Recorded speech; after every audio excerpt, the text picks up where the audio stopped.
दुसऱ्या फेरीतलं शेवटचं गाणं उरलेलं आहे आणि हे सादर करण्यासाठी आपल्या समोर राहुल येणार आहे. पण त्याआधी मला सगळ्यांना एकदा सांगावंसं वाटते की जेव्हापासून अंतिम फेरी सुरू झाली तेव्हापासून हा एकटा मुलगा त्या अंतिम फेरीत 9 मुलींबरोबर आणि आत्तापर्यंत तो टिकून आहे. तर त्याच्यासाठी एकदा खास टाळ्या झाल्या पाहिजेत. ये राहुल, ऑल द बेस्ट. मायेच्या हळव्या स्पर्शाने खुलते, नात्यांच्या बंधात धुंद मोहरते. मायेच्या हळव्या स्पर्शाने खुलते, नात्यांच्या बंधात धुंद मोहरते. मन उधाण वाऱ्याचे, गुज पावसाचे, का होते बेभान कसे गहिवरते.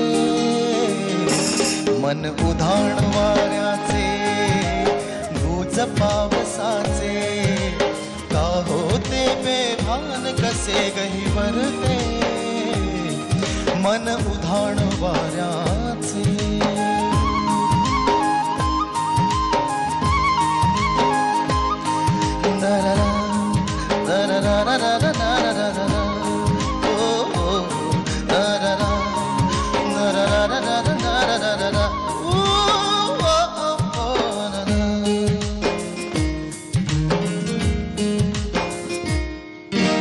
आकाशी स्वप्नांच्या हरपून भान शिरते, हुरहुरत्या सांजेला कधी एकटेच झुलते.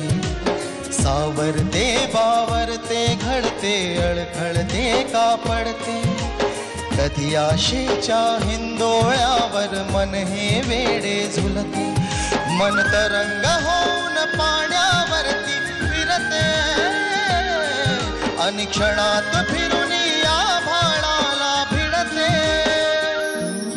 मन उधाण वाऱ्याचे, गुज पावसाचे, का होते बेभान कसे गहिवरते.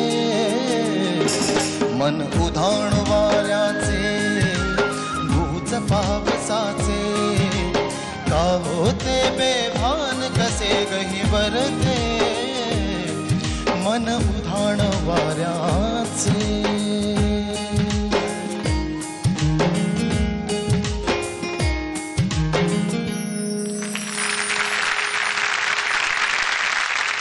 खूप छान झालं राहुल. धन्यवाद. Very very good. आणि थँक्यू व्हेरी मच की तू इतका छान गाऊन आमचं सगळ्यांचं इतकं छान मनोरंजन करतोस. माय प्लेजर. प्लेजर इज कम्प्लिटली माय. गुरुपासून सुरुवात करूया. खूप जवळचं गाणं आहे माझं, कारण आयुष्यात लिहिलेलं पहिलं गाणं माझं ते फिल्मसाठी. आणि आणखीन एक मोठी गोष्ट की या गाण्यामुळे मला किशोर कदमची दाद मिळाली. आमची काहीच ओळख नव्हती. एका सेटवर मला सुनील बर्वे म्हणाला की किशोर कदम तुला शोधतोय म्हणून. तर म्हटलं का, तर तुझं ते गाणं आहे ना त्याला भयंकर आवडतं. आणि त्याच्या आधी मला किशोरची भीती वाटायची, म्हणजे त्याला मी नट म्हणूनच बघितला होता. आणि तो फार असा गंभीर चेहरा वगैरे. आणि त्यानंतर आम्ही एका ह्याला भेटलो आणि म्हणलं क्या बात आहे, तू काय लिहितोस. तर मला वाटतं पहिल्याच गाण्यासाठी एवढ्या मोठ्या कवीकडनं मिळालेली दाद ही सगळ्यात मोठी पावती होती माझ्यासाठी. आणि मला वाटतं कुठचंही, थँक्यू, मी लिहू शकतो हा शोध या गाण्यामुळे लागला. आणखीन एक शोध लागलं, कुठचंही गाणं लोकप्रिय होण्यासाठी ते सगळ्या थरातल्या लोकांना आवडावं लागतं. म्हणजे अगदी लहान मुलापासून मोठ्या माणसापर्यंत, म्हाताऱ्यापर्यंत. तसं या गाण्याचं झालं. अर्थात संगीत आणि सगळ्याचाच मोठा हात आहे. आणि तेव्हापासून सगळ्या प्रत्येक गाण्याच्या वेळी मी ही काळजी घेतली. जशी आता मी नटरंगबद्दल म्हटलं की त्यातली प्रत्येक गाणी ही फॅमिलीने एन्जॉय करावी असं केलंय. तर मला हेच म्हणजे रवीचे आभार मानायला असे वाटतात की ही संधी त्याने दिली नटरंगच्या वेळी मला. तर मी खूप जणांना अजून वाटतं की नटरंग तमाशा बेस सिनेमा आहे. तर मी लोकांना सांगू इच्छिन की संपूर्ण सिनेमा लिहिताना आम्ही ही काळजी घेतली आहे की तो फॅमिलीने एन्जॉय करावा. करेक्ट. पण विशेषतः या गाण्याविषयी विचारायचं तर हे कविता चालीवर लिहिलेली आहे ना. हो, याचा ट्रॅक मिळाला होता. आणि असं झालं होतं की हा सिनेमा, त्याचे संवादही मी लिहिले होते. तर ट्रॅकवर काय लिहावं, कारण थीम सॉन्ग हवं होतं सिनेमाला. तर ते डायलॉग्स लिहिताना त्याला बायकांच्या मनातलं ऐकू येतं असा एक थॉट होता. आणि मनातलं ऐकू आल्यावर किती शॉकिंग असेल. कारण मी डायलॉग लिहिताना लिहिलं होतं की एक बाई ऑफिसमध्ये बॉस समोर बसली आहे, बॉस तिला लेक्चर देतोय, त्यावेळी ती विचार करते की सासूबाईंनी नळ उघडा तर नसेल ठेवला. तर हा केवढा टोकाचा विचार आहे. आणि कुठच्याही माणसाला असं जर ऐकू येऊ लागलं त्याला शॉक बसेल की केवढा कॉन्ट्रास्ट आहे. ही बाई इथे हसते, घरचं टेन्शन आहे. तर त्या कॉन्ट्रास्टवरती त्या ट्रॅकवर मला पहिली सुचलेली लाईन होती की का होते बेभान कसे गहीवर ते. आणि त्यानंतर बाकीचं गाणं मी संपूर्ण तो कॉन्ट्रास्ट जपला. आणि म्हणून कदाचित त्यातली प्रत्येक लाईन कोणाला ना कोणाला मॅच होते, म्हणून लोकांना ते जास्त आवडत असं मला वाटतं. कविता, चांगली कविता सुचण्याच्या बाबतीत मला असं वाटतं ट्रॅकवर कविता लिहिणं डिफिकल्ट असतं. गाणं खूप चांगलं होतं. एकच ओळ किंवा एक शब्द सुचतो, जसं माझी या मनामध्ये माझी या मना आधी सुचलं होतं.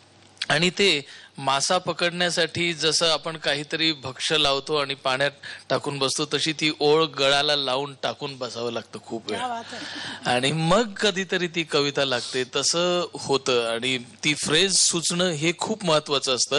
आणि ती पहिली फ्रेज सुचली की एखादं गणित पटकन सुटून जावं, तशी कविता मोकळी होते असं मला वाटतं. क्या बात आहे. सलीम, माझं खूप आवडतं गाणं आहे आणि गुरुचं खरंच इतकं कौतुक आहे. गेल्या दशकातलं मला असं वाटतं की काही सर्वोत्तम गाणी आपण काढली त्याच्यातलं हे गाणं आहे. आणि चालीवर लिहिताना मला त्याने त्या ट्रॅकचा उल्लेख केल्यावर मला कळलं की तो जो उदाहरण शब्द आहे तो त्या ट्रॅकमधनं आलेला असावा. कारण चालीवर लिहिताना गीतकाराला हे फार बघायला लागतं की त्या सुरांमध्ये कुठला शब्द लपलेला आहे. तो नाद जो असतो तर तर त्याला जो उदाहरण हा जो शब्द सुचला हे फार उत्तम गीतकाराचं लक्षण. कधी कधी चाल शब्द घेऊन येते असं म्हणतात ना, तर तसं काही शब्द चालच आणते. आणि राहुल फार उत्तम गायलास, तू खूपच सुंदर गायलास आणि इम्प्रोव्हायझेशन जे केलंस ते फार सुंदर होतं. ही फार मोठ्या गायक होण्याचं लक्षण आहे. अभिनंदन. Very good. Thank you. Wonderful. All the best. Thank you.